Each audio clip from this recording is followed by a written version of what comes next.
memperkenalkan kita pada seorang remaja bernama Manuel. Malam itu ia berniat pergi keluar rumah untuk suatu urusan. Ayahnya yang sudah tua hanya berpesan agar Manuel berhati-hati dan jangan sampai pulang larut malam. Semmai nel freezer ci sta un po' di gelato.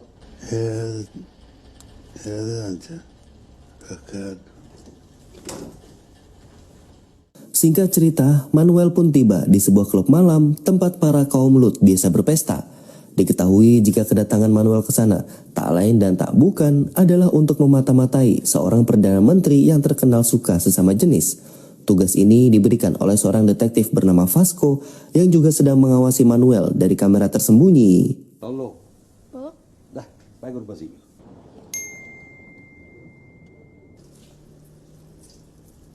Sebagai remaja yang baru puber, dunia malam ini merupakan hal baru hingga ia pun terbawa suasana dan sempat mencicipi sabu-sabu. Tak lama kemudian seorang pria bengkok datang menghampirinya dan mencoba untuk menggoda Manuel. Manuel sendiri tampak menolak halus lalu diam-diam merekam pria tersebut. Yap, pria yang menghampiri Manuel tadi tak lain dan tak bukan adalah menteri yang dimaksud. Jadi setelah selesai merekam, Manuel pun segera mengirimkan filenya kepada Vasco. Tapi masalah menjadi semakin rumit tatkala Manuel sadar jika di sekitar lokasi terdapat beberapa kamera tersembunyi. Hal ini membuatnya sedikit gelisah karena khawatir jika kelakuannya menghisap sabu tadi terekam oleh kamera.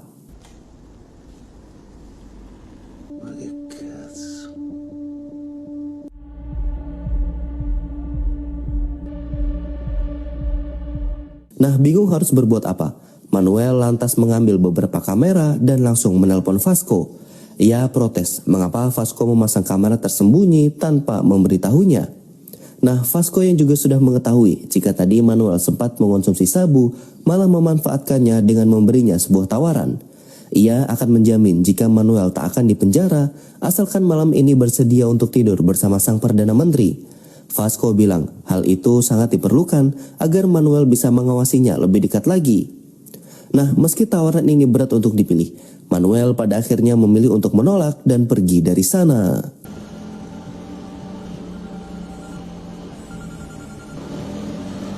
Menyadari jika mata-matanya sedang kabur, Vasco langsung menghubungi anggotanya untuk menangkap Manuel. Kebetulan posisinya bisa dilacak lewat handphone, jadi secara teori mereka tak akan sulit untuk menemukannya. Sekedar info, operasi memata-matai sang Perdana Menteri tadi adalah operasi rahasia. Jadi Vasco takut jika Manuel cabut di tengah tugasnya, maka misinya bisa gagal total. Grazie.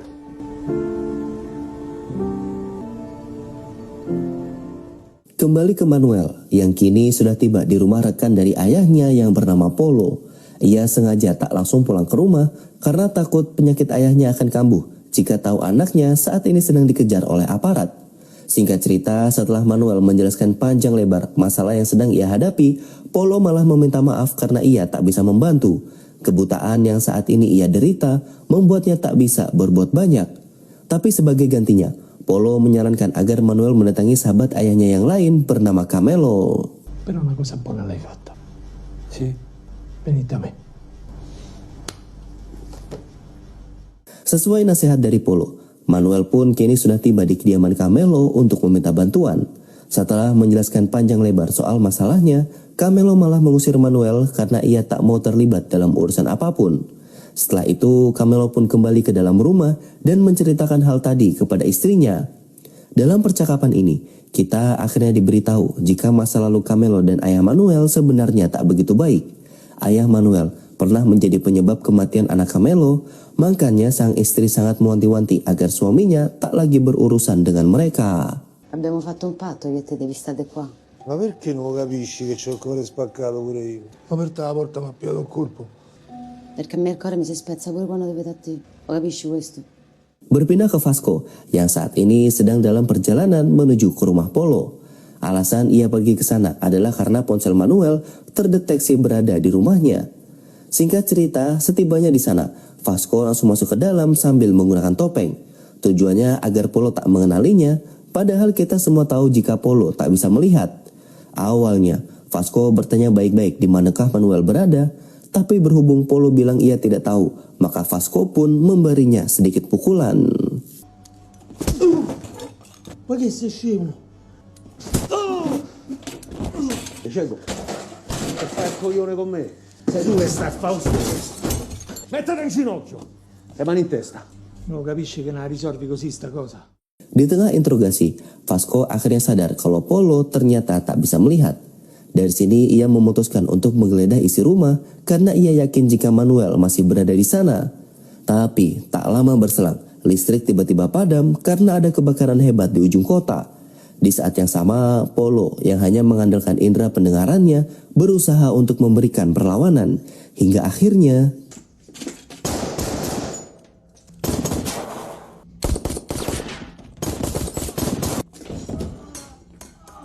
saat lampu kembali menyala, Polo sudah terlihat terkapar di lantai karena ia terkena tembakan dari Vasco. Hal yang sama juga terjadi kepada Vasco karena tak bisa menghindar dari serangan Polo saat listrik baru padam. Tak lama berselang anak buah Vasco tiba dan langsung menolong komandannya. Mereka juga berhasil menemukan ponsel milik Manuel yang artinya kalau target mereka ternyata tidak berada di sana. Tak sampai di situ, anak buah Vasco juga mengonfirmasi tentang latar belakang dari Polo.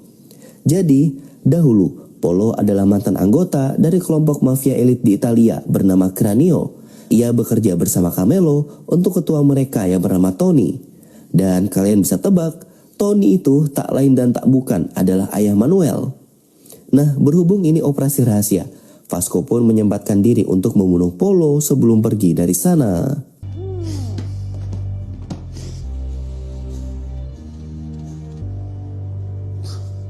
Kembali ke Camelo, yang pada malam itu dibuat kaget karena beberapa pakaian istrinya jatuh dari atas. Ia pun segera pergi ke jemuran dan mendapati kalau Manuel masih berada di sana. Rupanya, bocah ini belum juga pergi dan berniat untuk bersembunyi di atas rumahnya. Nah, entah apa yang ada di pikiran bapak botak ini. Tapi malam itu ia mengizinkan Manuel untuk bersembunyi di sana, melanggar pesan istrinya sendiri yang memintanya untuk tak berurusan lagi dengan keluarga mereka. Io sono la persona giusta. T'ha detto così. Se mi fai rumore io sergo te butto di sotto, capito? Rimetti a posto quello che ha preso.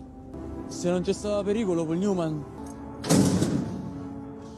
Di sisi lain, Vasco yang saat ini baru saja selesai diobati didatangi oleh seorang pria yang merupakan kliennya. Dari percakapan mereka, kita akhirnya tahu jika pria inilah yang mempekerjakan Vasco secara diam-diam. Ia memintanya untuk mengumpulkan semua aib dari sang Perdana Menteri dengan tujuan ingin menggulingkannya. Nah, sebenarnya video yang tadi direkam oleh Manuel sudah cukup untuk mensukseskan rencana mereka. Tapi karena Manuel ternyata sudah menarik kembali video itu dan Vasco belum sempat menyimpannya, maka rencana mereka jadi tertunda. Vasco berjanji akan segera menemukan Manuel agar misi mereka bisa berhasil. Voglio rassicurare i committenti. Sì, ma tra 2 ore ce lo devo avere. Domani mattina. Prepari i sordi. Situasi malam itu benar-benar akan menjadi malam yang panjang bagi Vasco dan juga timnya. Mereka harus berhasil menangkap Manuel sebelum bocah itu membocorkan semuanya kepada polisi. Bukannya apa, tapi misi yang Vasco jalankan merupakan misi ilegal di luar tugasnya sebagai aparat. Dan jika ketahuan terlibat dalam upaya penggulingan Perdana Menteri, maka ia bisa dihukum akibat tindakan makar. I 50.000 anticipo ieri da tu. Il problema del ragazzino rimane comunque. E quando l'abbiamo trovato? Intanto trovamolo. Pada pagi harinya, Camelo membangunkan Manuel untuk minta dipertemukan dengan ayahnya. Manuel yang saat ini tak punya banyak pilihan, lantas menelpon sahabatnya yang bernama Saba dan memintanya untuk membawa sang ayah pergi ke suatu tempat. Paolo? L'amico di Manuel. Dovete venire con me. Sì. Ketika Saba dan Tony pergi, salah satu anak buah Vasco ternyata sudah berada di sana untuk mengawasi mereka. Nah, berhubung sekarang Tony sedang keluar rumah, maka ia pun menyelinap ke dalam dan mencari informasi soal masa lalunya.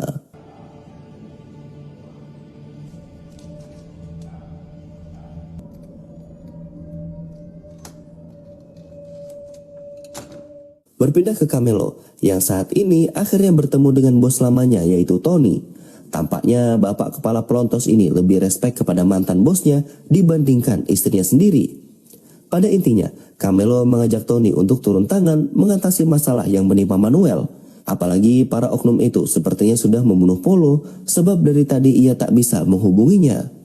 Mendengar hal itu, Tony pun setuju, tapi cukup ia sendiri saja yang mengatasi masalah Manuel. Sementara Camelo lebih baik kembali ke rumah saja untuk mengurus istrinya. E come vivi? Cazzo mio. Io sono una specie da cattone. A me mi dispiace per Lollo. Vai vieni, ce lo sai. Saat tiba di rumah, Camelo langsung diomeli oleh istrinya karena telah bertemu dengan Tony. Ia tak habis pikir bagaimana suami yang masih setia kepada bos mafia itu padahal anak mereka tewas disebabkan olehnya. Mendengar hal itu, Camelo cuma bisa diam dan langsung naik ke atas untuk menengok Manuel. Tapi setibanya di sana, bocah itu ternyata sudah pergi entah kemana.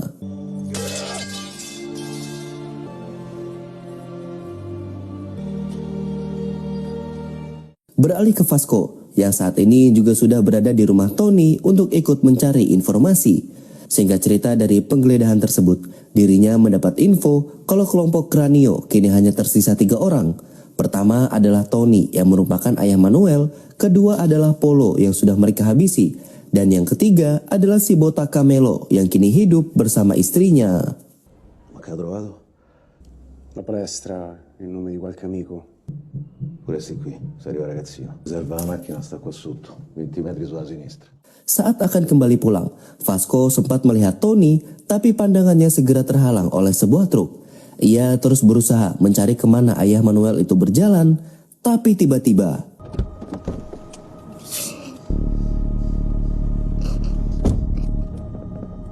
Yap, tanpa diduga, Tony tiba-tiba masuk ke dalam mobil dan langsung mengancam Vasco. Ia memperingatkan agar Vasco dan anak buahnya menjauhi Manuel jika masih ingin hidup. Sebab dirinya tak akan segan untuk kembali membrutal sebagaimana saat ia menjadi ketua mafia. Conviene a tutti se siamo capiti.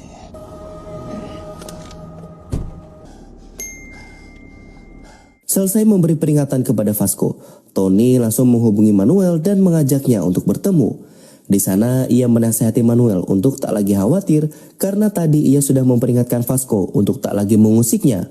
Tapi untuk berjaga-jaga, Manuel harus pergi dulu keluar kota sampai situasinya benar-benar aman. Mendengar hal itu, Manuel tentu langsung merasa lega sekaligus sadar bahwa usia hanyalah angka.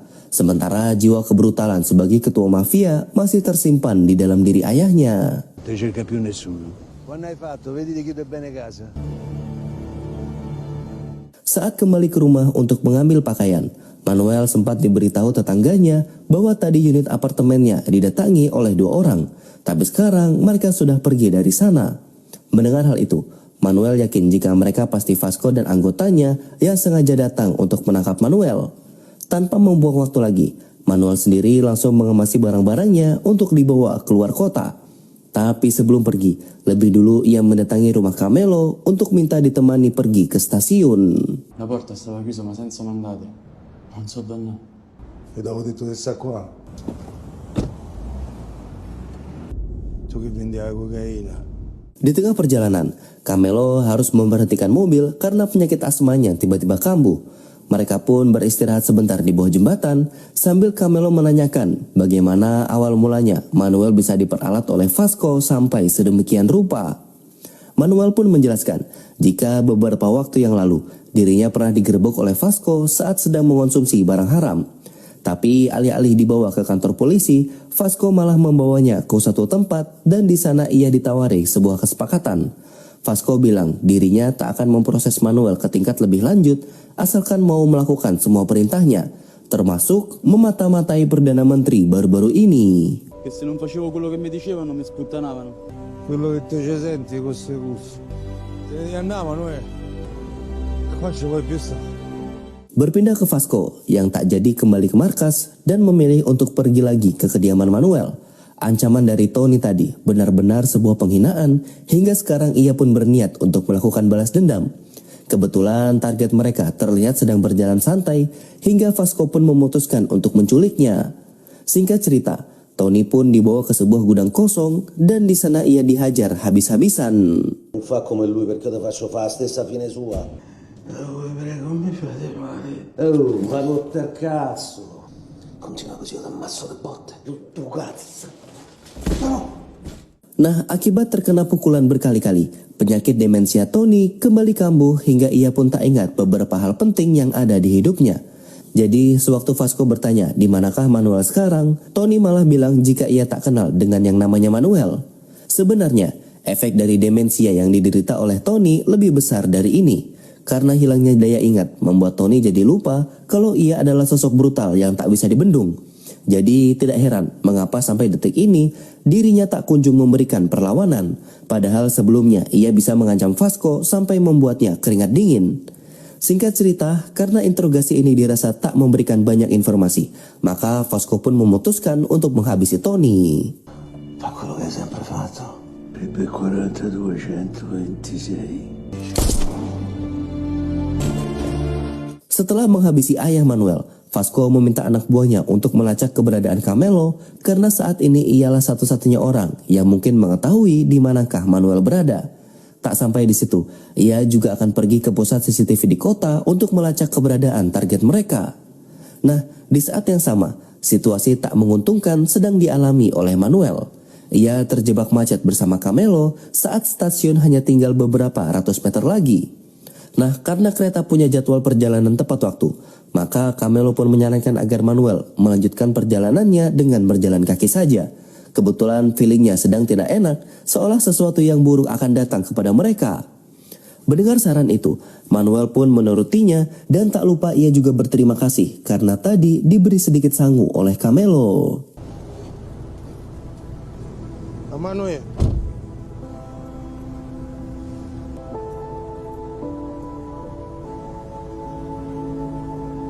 Singkat cerita, Vasco yang dari tadi mengawasi CCTV di kota akhirnya mendapati jika Manuel saat ini sedang berada di stasiun. Dengan segera ia pun pergi ke sana sebelum bocah itu melarikan diri. Di saat yang sama, Camelo ternyata tidak kembali ke rumah, melainkan meneruskan perjalanannya ke stasiun. Ia ingin memastikan bahwa Manuel benar-benar bisa pergi dengan aman dari kota itu. Nah, Manuel sendiri ternyata belum juga berangkat karena kereta yang akan dinaikinya mengalami keterlambatan. Situasi semakin menegangkan karena kini Vasco sudah tiba di sana dan berhasil menemukannya. Untung saja Camelo bisa datang tepat waktu hingga akhirnya inilah yang terjadi.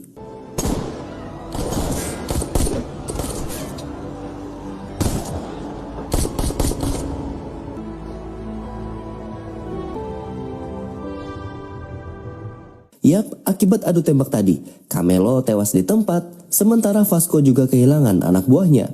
Tapi alih-alih mengurus jasad anggotanya itu, Vasco memilih untuk mengejar Manuel dengan kondisi tubuhnya yang juga sedang terluka. Keputusannya ini sangat berakibat fatal karena semakin banyak bergerak maka darah yang keluar juga akan semakin banyak.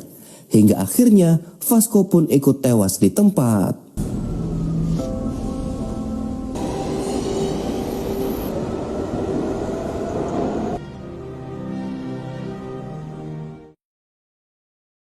Nah, karena semua orang yang mengejarnya sudah tewas, Manuel pun mengurungkan niatnya untuk pergi keluar kota dan kembali ke rumah saja.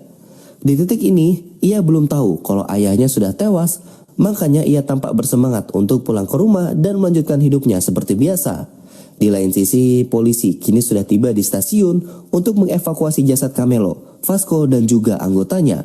Mereka akan mengotopsi semua jasad dan menyelidiki apa yang sebenarnya terjadi. Tamat. Film pun akhirnya